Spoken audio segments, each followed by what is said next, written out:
Assalamualaikum warahmatullahi wabarakatuh. Alhamdulillahi hamdan wa syukran lillah amma ba'du. Tayyib ayatullah sabahul khair sabahul surur. Alhamdulillah kita bisa berjumpa kembali untuk kita belajar tentang tematik, yakni kita kembali belajar di tema 9. Kita mengawali pada kali ini dengan tema 9 yang kita akan berbicara tentang iklan. Namun sebelum kembali kita belajar lebih lanjut, perlu saya ingatkan kembali bahwa hari ini masih di dalam bulan suci Ramadan. Untuk itu kesempatan kalian untuk melaksanakan ibadah yang lebih banyak lagi, melakukan banyak amal soleh. Tentu saya yakin kalian pasti semuanya melaksanakan puasa dan juga tadi sudah melaksanakan sholat subuh. Tentunya semalam juga melaksanakan tarawih. Nanti malam juga akan melaksanakan tarawih. Kan begitu ya. Nah, baik anak-anak sekalian, nabda darsana hadzal yaum bi qiraati al-basmalah. Bismillahirrahmanirrahim. Pada kesempatan kali ini kita akan belajar tentang iklan. Nah, diharapkan setelah kegiatan ini nanti kalian mampu memahami apa itu yang dimaksudkan dengan iklan. Kemudian kalian bisa menganalisis tentang iklan yang ada. Nah, siapkan buku tema kalian, yakni buku tematik tema 9. Sambil melihat buku kita belajar bersama-sama.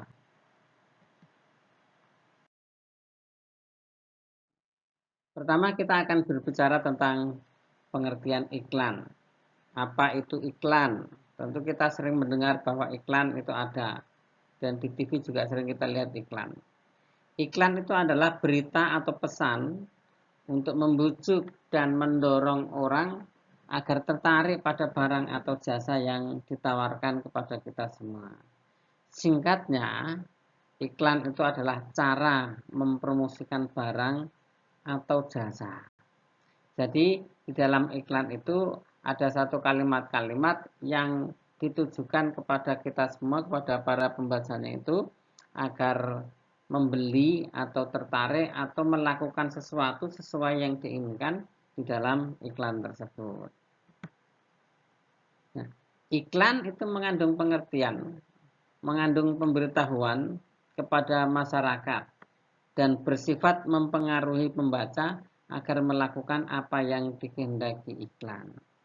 Nah, di dalam iklan itu intinya menyampaikan sesuatu, menginformasikan sesuatu kepada masyarakat, kepada orang yang membaca iklan itu tentang sesuatu yang diinginkan oleh orang yang mengiklankan sesuatu tersebut.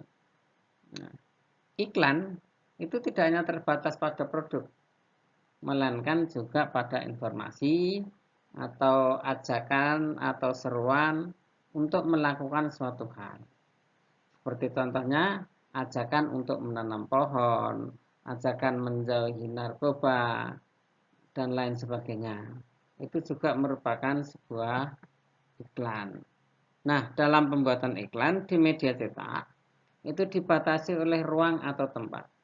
Jadi kalau media cetak itu banyak hal, misalnya ada di majalah, ada di koran, kemudian di tempat-tempat lain yang dipasang di pinggir jalan misalnya, itu tergantung tempat yang tersedia.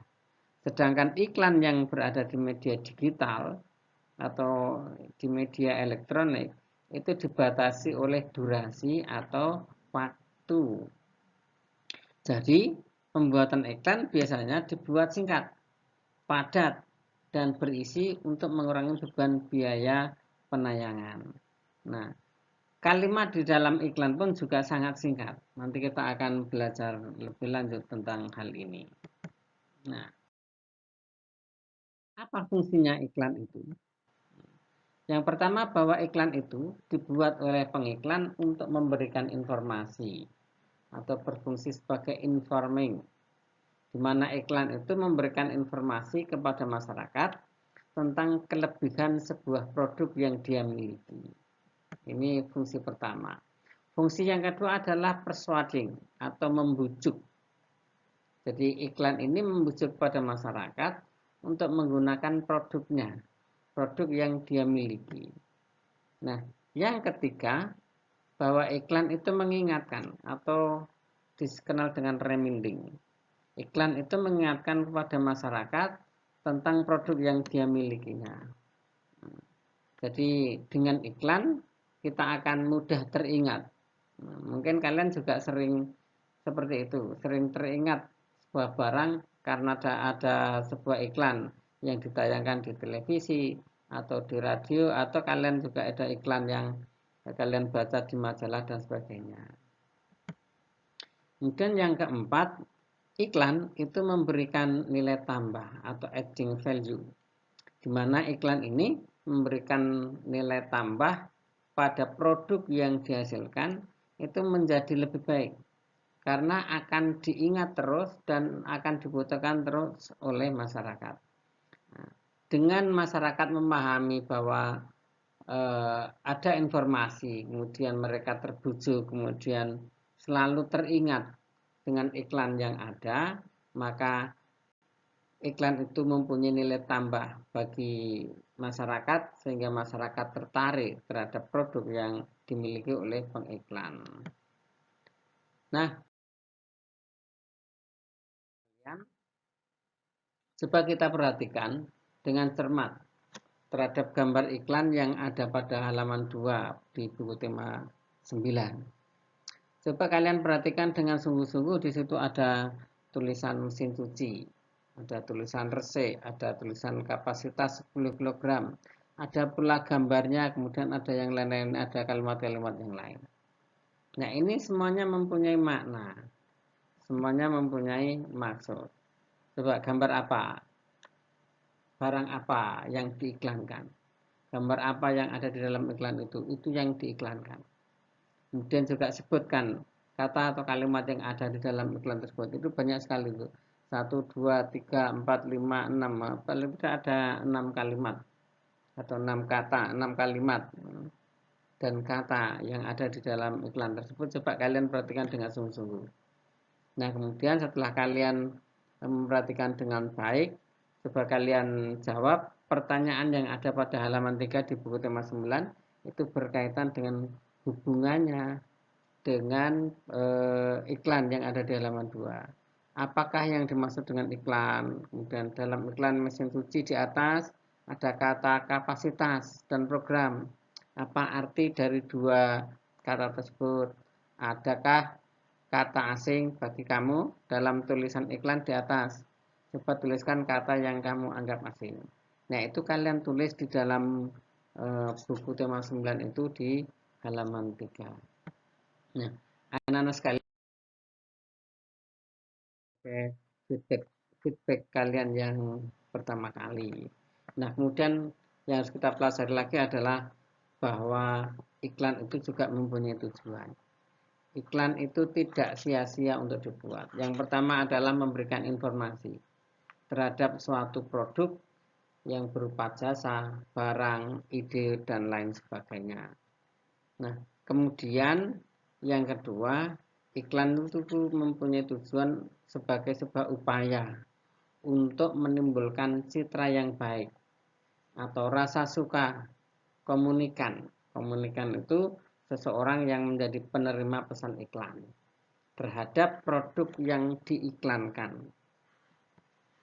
Nah, kemudian yang ketiga, tujuannya adalah meyakinkan kepada masyarakat atau sang penerima iklan tentang kebenaran suatu produk. Nah, kemudian yang keempat adalah membuat atau mempermudah konsumen mengetahui spesifikasi suatu produk, baik itu harga, fungsi, manfaat, dan lain-lain. Nah, anak-anak sekalian, apa ciri-ciri iklan? Yang pertama, bahwa iklan di dalam media cetak memiliki ciri-ciri bahasa sebagai berikut. Bahasa itu menggunakan bahasa yang singkat, padat, dan jelas. Sebagaimana kita pahami tadi, bahwa iklan di dalam media cetak itu terbatas pada ruang dan tempatnya, sehingga tidak bisa menggunakan bahasa yang panjang-panjang. Kemudian juga harus padat dan jelas. Kalimatnya harus singkat, padat tapi bermakna. Kemudian jelas, maksudnya adalah jelas bisa mudah dipahami oleh masyarakat. Yang kedua, menggunakan bahasa yang memikat dan memiliki daya sugesti. Seperti tadi di dalam iklan mesin cuci yang di halaman 2 tadi ada kata-kata resik. Ini yang memudahkan kita masyarakat menjadi tertarik, ya, menjadi tertarik terhadap iklan tersebut. Nah, yang ketiga, menggunakan kata yang bermakna atau berkonotasi positif. Jadi kata-katanya harus positif, tidak boleh negatif, tidak boleh mengandung unsur-unsur sara, ya, suku, agama, ras. Nah, itu tidak boleh. Atau tidak boleh menggunakan kata-kata yang menyindir orang lain atau mengakibatkan orang lain itu atau orang yang membaca itu tersinggung dan sebagainya. Kemudian isinya bersifat objektif, jujur, singkat, jelas, dan menarik. Jadi di dalam iklan, bahasa yang digunakan harus bahasa-bahasa yang benar-benar objektif, ya, dan jujur, tidak menipu dan lain sebagainya. Nah, ini ciri-ciri iklan. Coba kita cermati di halaman 36 tema 9. Coba kalian buka buku kalian di halaman 36 ini. Nah, di situ ada ada sebuah iklan yang dipasang di dalam mungkin di media cetak dan sebagainya. Nah, itu berbicara tentang toko Pak Subur itu mengiklankan apa? Ada kalimat jual beli perhiasan logam mulia. Kemudian ada alamatnya di Jalan Mulia Selatan nomor 65 Jakarta. Telepon sekian. Nah, ini mari kita cermati dengan baik. Di halaman 36 tema 9. Nah, kemudian juga di bawah iklan tersebut. Nah, kemudian kalimat iklan itu harus merupakan kalimat deskriptif. Kalimat deskriptif itu adalah deskripsi iklan yang berguna untuk menguraikan atau menjelaskan produk atau layanan yang diiklankan. Ini tentang kalimat deskriptif. Nah, kemudian yang kedua, bahwa kalimat iklan itu juga harus merupakan kalimat persuasif. Artinya adalah persuasi dalam sebuah iklan bertujuan untuk membujuk atau mempengaruhi orang agar menggunakan produk ataupun layanan yang diiklankan. Nah, anak-anak sekalian, itu tadi kesempatan kita untuk belajar tematik. KBM kita mempelajari tentang tema 9, yakni berkaitan dengan iklan. Nah, kali ini kami persilakan kalian semuanya untuk mencoba memperbaiki apa yang kalian pelajari dari awal sampai akhir. Jangan lupa sambil melihat buku kalian. Nah, selamat berpuasa. Good luck, selamat belajar. Selamat menjalankan ibadah di bulan suci Ramadan. Jangan lupa harus kalian laksanakan sholat tarawih, kemudian sholat wajibnya, dan sholat duhanya jangan lupa. Maka kerjakan dengan baik feedback yang ada di atas. Demikian mudah-mudahan pelajaran ini bisa memberikan ilmu yang bermanfaat bagi kalian semua. Nahtatim tarsana hadzal yaum bi qiraati hamdalah. Alhamdulillahirabbil alamin. Wassalamualaikum warahmatullahi wabarakatuh.